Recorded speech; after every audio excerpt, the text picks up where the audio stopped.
Thank you, everyone, for joining me week after week for these live internet studies. My name is Ariel Ben Lyman Hanavi, and let's start out with section 1 or segment 1, an examination of Matthew 9:14 through 17. This is a brand new study we've started just last week. The subtitles are Judaism and Christianity Incompatible with One Another, and so kind of the short title is Judaism v. Christianity or something like that. Last week we started into the section known as Introduction and Replacement Theology, so let's pick up where we left off there. Basically, all we did was we defined replacement theology using Carm's website. So let's look at that definition real quick on the screen. Let me read it for you. Replacement theology is the teaching that the Christian church has replaced national Israel regarding the plan, purpose, and promise of God. That's the kind of the dictionary definition that you're going to hear from most sources. Carm is just one representative. What comes part and parcel with this idea of replacing one people group with another is the idea that Israel is out, the church is in, and along with that, Judaism gets pushed out of the picture of importance, and Christianity replaces Judaism as a new religion.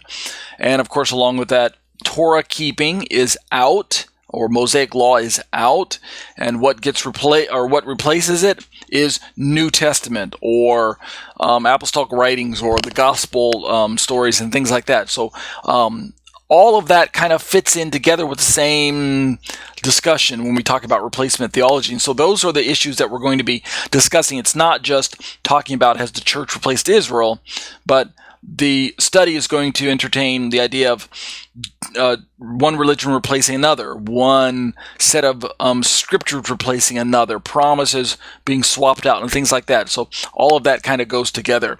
I think we're going to find as we go down through it that some of the information is very obviously in error. If you were to state it that way, has the church replaced Israel? Many Christians aren't comfortable, we're going to read this here in a moment, aren't comfortable articulating it that way, and that's a good thing.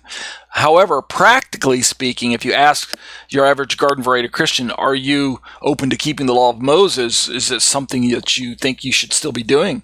Many of them have been trained and taught and told for centuries that no, this is something that's been done away with. So even though what I'm trying to say is that your average Christian might not use the words, yes, we have replaced Israel, right? They wouldn't use that terminology, at least maybe not in today's cancel culture society where you get in trouble for speaking ill about someone so quickly because of race sensitivities.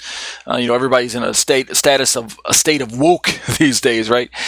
So you probably wouldn't want to say something as inflammatory as that, right? The church has replaced Israel. You might get the the Anti-Defamation League knocking on your door or something like that. But what we do still have is the kind of the latent form of the theology behind replacement theology and supersessionism still running through the foundations of the church, to where people aren't keen to embracing the law of Moses or considering Judaism as any viable way of life or anything like that. So those are some of the issues we're going to be looking at. So let's jump all the way down to where we left off last week. So we read those definitions from Carm. Let's pick up our study right here. I say in my own commentary, speaking out replacement theology, fortunately, carm.org does not espouse to replacement theology, which is why I picked them as one of my dictionary definitions.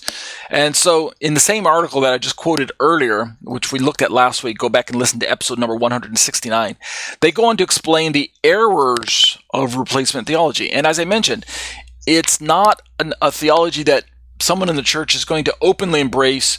Most don't. There are some people I've had conversations with that are just absolutely convinced that that God's done with Israel, that they had their chance and that's it. And they point to verse to show that's why they believe what they believe.